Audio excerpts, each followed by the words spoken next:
I've been wandering around for almost 2 years now, seeing hearts and clubs and diamonds and spades shapes in all kinds of things. And I made it! I just finished my 54th playing card illustration, inspired by love, nostalgia, food and nature. And after all that work and all the time, I just recently got my test prints, so I can show you the full deck, box design and everything in this video. But first it's time to proudly present to you the sponsor of this video, which is... Oh, it's me, Stefan! I would like to advertise my Kickstarter campaign to you, because now that my cards are done, I want to crowdfund the printing costs, and in return you can get a fully illustrated, super cool, handmade card stack by me, some art books and even more. The link to the Kickstarter is in the description. Thanks for your attention. Show me the money! And now let's go back a couple months. After finishing my work for the hearts and the club suits, I realized that something very essential was missing for the deck. The tuck box, the packaging design. I realized that I really needed to start working on that. But why is that so important to me? Well, I compare the box of the deck to the cover of a book. It's the first thing you see and the first chance to make a good impression. And unlike a book, you can't just flip it open and take a peek inside. So it might not only be the first, but the only chance for someone to decide if that deck has the right vibe. Second reason, I knew I wanted to turn this into a Kickstarter campaign, and Kickstarter campaigns need a long promo period up front before releasing them. And promo is much easier when you can show what you have to offer, so I needed some kind of product shot.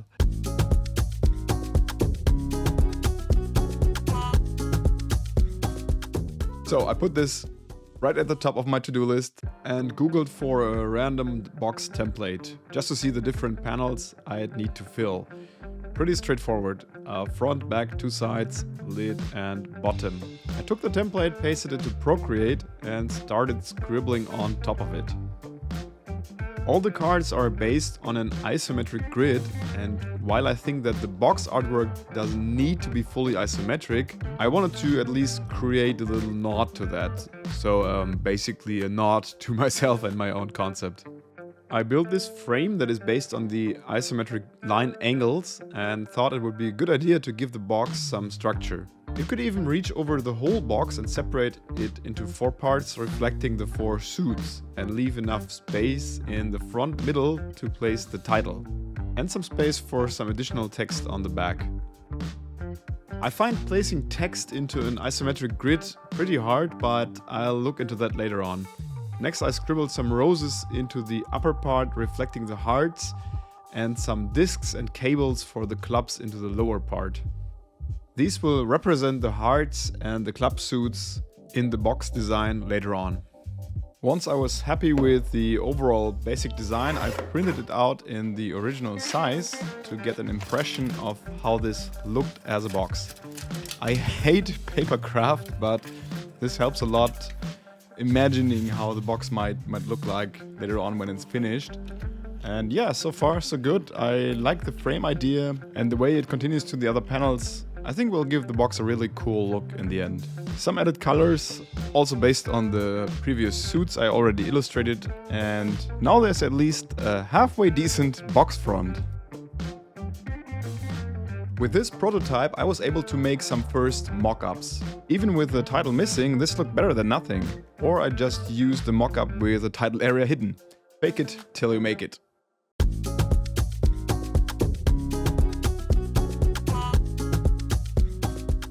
We'll return to the tuck box in a minute, because to complete it, of course, now I need to decide what themes I want the spades and the diamonds to become, because on the backside of the box I want to have these themes reflected. So back to walking around looking for inspiration.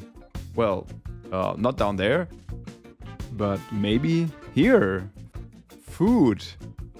Unhealthy food. Guilty pleasures, yes. The diamonds will be about tasty treats. This time I learned from my previous mistakes and started with a court card to set the direction for the suit, the Jack of Diamonds. Inspired by the tasty cakelet you just saw, it's called a Nussecke and is a typical German pastry, I turned the diamond shape into a cake. For the surrounding parts I added a huge glass of milkshake, some biscuit, chocolate, cream, well, lots of sugary stuff. I once again turned this card into a little story.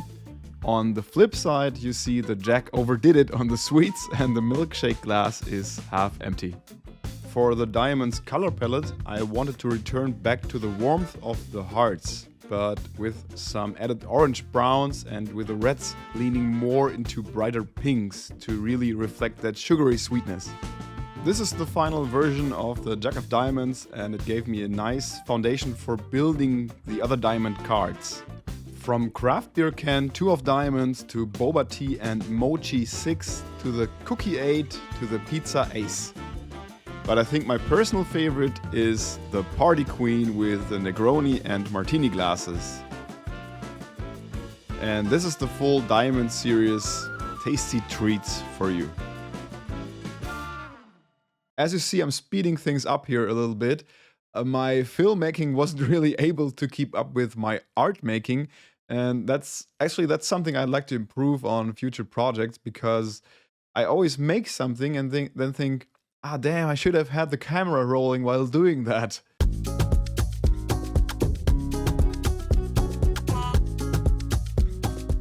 There's one suit spot left to fill, and after love, gaming nostalgia, food, I had lots of ideas what to add as a final suit, but one idea was just too strong and too important to me to completely leave it out, and it has to do with nature, being outdoors, hiking, camping.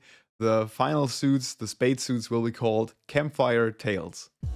This is once again a topic with almost unlimited possibilities.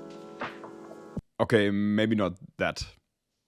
But how about animals, leaves, rocks and water seem to be perfect matches for the Spades pip symbol. And this gave me great inspiration for turning this topic into very dense and detailed illustrations. The Queen of Spades scene idea is a bit inspired by myself as a student, back when I used to visit botanical gardens and the zoo to draw plants and animals.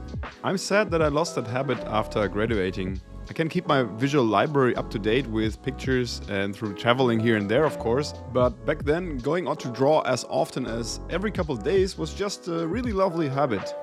Here's the final queen outlines. As you see, lots of fern in there. And now let's check out the colors as well. We have 2 black and 2 red suits in a regular card deck, as the red ones already have a rather warm palette and the clubs went with a cooler one. I thought it would be the logical way to again go with a cool palette for the Campfire Tales. However, I just didn't think it would be a good match for a series called Campfire Tales. It even has warmth in its title. So I decided to take those brown hues from the tasty treats and start building on that. Here's the flat colored queen using that palette. And also the final card animation. And to conclude my work on all the cards, here's the final spade suits with the numbers and also the court cards. As always, I hope you like the results.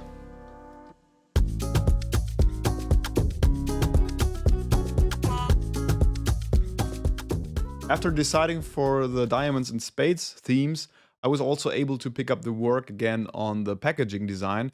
So I took some elements from the cards or my card concepts, like the Negroni cocktail, the olive branches, some pine cones and more, and added it to the frame design concept I had for the box design. In the lower part below the moth, I left some space for additional information. I made another test print of this version to check the colors and make some adjustments, but this was looking very solid to me now. Now, one very important part was still missing, which is the title, the name of the deck I wanted to have in the middle part of the front. And I wasn't really too happy with my scribbled type experiments or anything that I've tried for the title there. At a birthday party, I met type designer Jakob Fangmeier, and we had a nice little nerd chat about typography, and then I decided to spontaneously ask him if he'd be down to join my project and hand letter the title. After we tried out a couple things and sent back and forth some ideas, he came up with this Art Nouveau inspired direction for both the title lettering as well as the pips design for the cards, and I feel like there was just the touch the whole deck needed. So all the card pips you see in this video, and of course this fantastic box title design, is made by Jakob. Everyone please check out his work. I'm linking his website in the description of the video. And thanks again, Jakob, for the great contribution. There's 2 cards missing at all now. Can you guess which ones? Well, of course, the Jokers. If you want to see my artworks for these 2 special cards, you have to come to my Kickstarter from February 10 when it launches, because that's where I am going to reveal these. For now, this video ends my little making of series about my playing card deck.